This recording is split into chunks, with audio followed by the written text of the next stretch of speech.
Avec l'évolution de la technologie, nous voyons plein de produits qui nous tentent toujours à payer.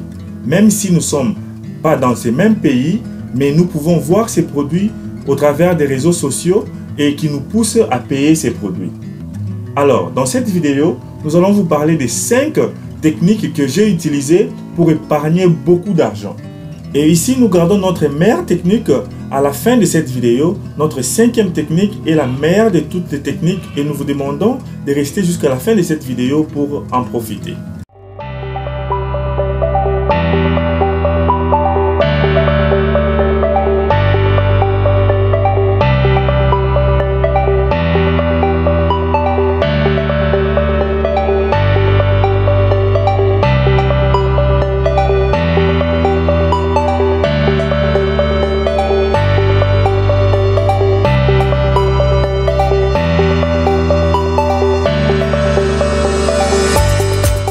Salut et bienvenue sur Investir chez nous.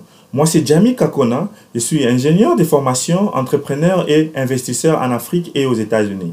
Si c'est votre première fois dans notre chaîne aujourd'hui, nous vous demandons de vous abonner, de cliquer la cloche et de partager cette vidéo avec vos proches. Aujourd'hui, nous allons parler de 5 techniques dont vous pouvez utiliser pour épargner beaucoup d'argent. Ici, il s'agit de propres techniques que moi-même j'ai utilisées dans ma vie et je voulais vous expliquer comment je suis arrivé à épargner beaucoup d'argent. Juste une petite histoire entre parenthèses pour mieux vous expliquer comment nous sommes arrivés jusque-là. Quand j'ai fini mes études supérieures d'ingénieur électricien, je me suis fait taper un boulot de 3000 $ par mois. Et j'ai resté avec des amis dans l'appartement. À ce moment-là, j'habitais encore l'Afrique du Sud. Et après avoir obtenu ce boulot, je me suis décidé de trouver mon propre appartement où j'ai payé un loyer au moins de 1000 $. Alors, après avoir trouvé cet appartement, j'ai gaspillé de l'argent qu'on m'a payé parce que je me disais j'étais encore petit, j'ai encore l'avenir devant moi. J'ai payé des voitures de luxe après une année de salaire.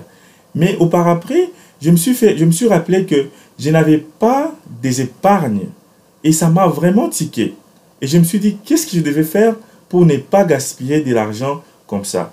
Alors, avec cette histoire entre parenthèses, nous allons passer à notre première étape, comment épargner grand votre argent. Alors, ici, notre première étape, c'est il faut définir vos objectifs. Donc, comme je vous ai dit auparavant, je n'avais même pas des objectifs financiers. Alors, comment définir son objectif? Par exemple, vous pouvez vous dire, dans une année, j'aimerais avoir 5000 $ dans mon compte. Dans 10 ans, j'aimerais avoir 1 million de $ dans mon compte. Dans 5 ans, j'aimerais avoir 5000 $ ou 20 000 $ dans mon compte. Alors, c'est par là, quand vous avez des objectifs, vous allez maintenant vous exciter à épargner de l'argent, à mettre des épargnes agressivement pour avoir ces montants-là à la fin de l'année ou après 5 ans. Donc, écrivez votre objectif. C'est quoi votre objectif? Vous épargnez pourquoi? Vous épargnez pour avoir combien de l'argent, combien de montants dans votre compte? Est-ce que vous épargnez pour les vacances? Vous épargnez pour commencer un business? Donc, écrivez c'est quoi l'objectif de votre épargne. Et cet objectif-là pourra vous motiver. Je vous dis, c'est ce que moi j'ai fait et ça m'a vraiment aidé à beaucoup épargner. Donc, écrivez votre motif, l'objectif, c'est quoi de votre épargne. Deuxièmement, ce que j'ai fait, il faut créer un budget personnel.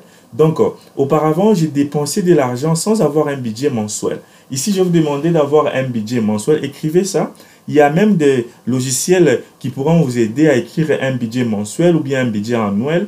Mais je vais vous demander de commencer avec un budget mensuel. Mais ici, vous pouvez même utiliser les logiciels de Excel qui pourra vous aider à avoir un budget qui est vraiment très bien élaboré. Votre budget mensuel, comment vous payez les loyers, comment vous payez la nourriture et les transports. Donc, c'est ça, c'est ce qui est nécessaire.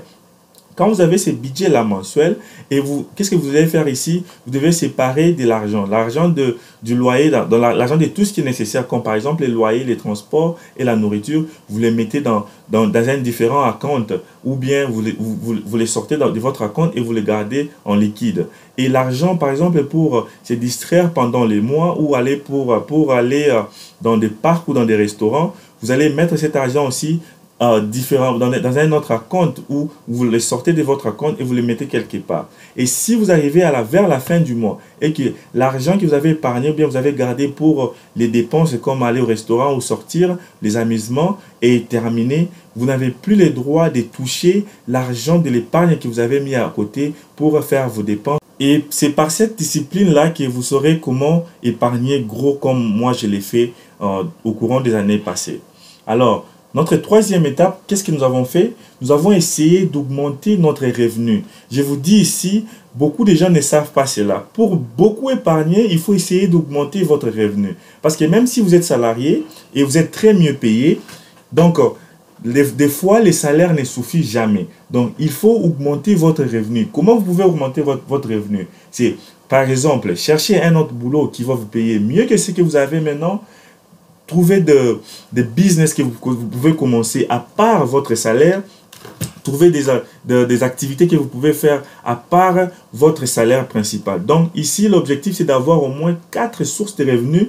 Donc ça peut être les business que vous avez, les activités par exemple comme conduire comme chauffeur de Uber et d'autres activités. Ça peut aussi être les salaires que vous avez. Donc c'est ce que nous avons essayé de faire. Nous avons essayé de créer au moins 4 sources de revenus afin que nous puissions épargner grand. Donc ici, créer d'autres sources de revenus et épargner grand. Donc, notre quatrième étape technique, et ce que nous avons fait, c'était de diminuer les dépenses. Comment nous avons essayé de diminuer les dépenses? D'abord, il faut premièrement faire la liste de ce que vous avez besoin comme nécessité. Par exemple, la nourriture. Il faut très bien vous nourrir parce que la santé ne se paye pas. Deuxièmement, c'est le choix de vos appartements. Donc, les prix, les loyers ne doivent pas être à 25% que les salaires que vous obtenez. Et puis, si vous avez une maison et vous avez déjà payé une maison et que vous avez des chambres vides, vous pouvez les faire louer avec les Airbnb. Et aussi, si vous voulez payer une maison, que les prix de cette maison ne puissent pas être même les 1/3 de votre salaire. Alors, c'est comme ça que vous allez essayer d'épargner grand. Aussi, il y a beaucoup de gens qui ont des subscriptions qui, par exemple, qui n'utilisent pas. Par exemple, si vous avez des chaînes que vous payez et que vous ne regardez même pas la télévision, par exemple, vous n'avez pas trop de temps à passer à regarder la télévision, vous pouvez appeler ces compagnies-là et réduire les prix ou bien même annuler tous ces abonnements-là avec des compagnies, par exemple, des téléphones, compagnies des chaînes de télévision. Vous pouvez toujours épargner un peu. Si vous me suivez et que vous êtes en étranger et que vous avez, par exemple, l'assurance des véhicules, vous pouvez aussi appeler ces compagnies et demander s'ils peuvent vous faire une réduction. C'est comme ça que vous allez essayer un peu de réduire vos dépenses. Et c'est ce que nous avons fait qui nous a aidé vraiment à beaucoup épargner. Nous allons passer maintenant à notre dernier point, ici qui est le point capital que nous avons vraiment gardé à la fin de cette vidéo. Mais avant de passer à ce point, nous vous demandons de vous abonner et aimer cette vidéo, partager notre vidéo avec les membres de vos familles et vos proches. Et notre cinquième point ici, c'est il faut vous éduquer financièrement.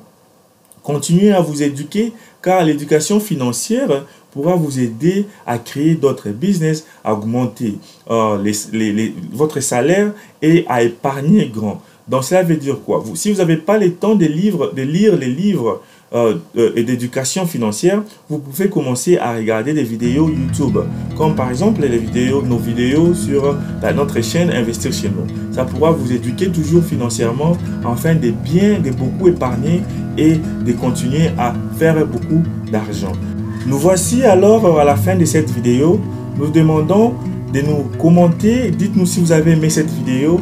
Et si nous voyons que cette vidéo est vraiment partagée et beaucoup de gens ont commenté, ont aimé, nous allons encore ajouter 10 techniques dont vous pouvez utiliser pour beaucoup épargner de l'argent et investir au par-après. Car nous voulons épargner de l'argent pour investir à long terme. Alors, commentez et dites-nous quelles sont les techniques que vous utilisez déjà et quelles techniques que vous allez ajouter. Et dites-nous si vous voulez que nous puissions faire une autre vidéo qui parle d'autres techniques à beaucoup épargner de l'argent. Alors, abonnez-vous et partagez cette vidéo massivement. Nous avons aussi choisi 2 vidéos pour vous. Au-dessus, regardez les liens au-dessus. Il y a 2 vidéos pour vous afin de vous éduquer encore de quelle sorte de business vous pouvez lancer là où vous êtes et augmenter vos revenus. Merci et à la prochaine.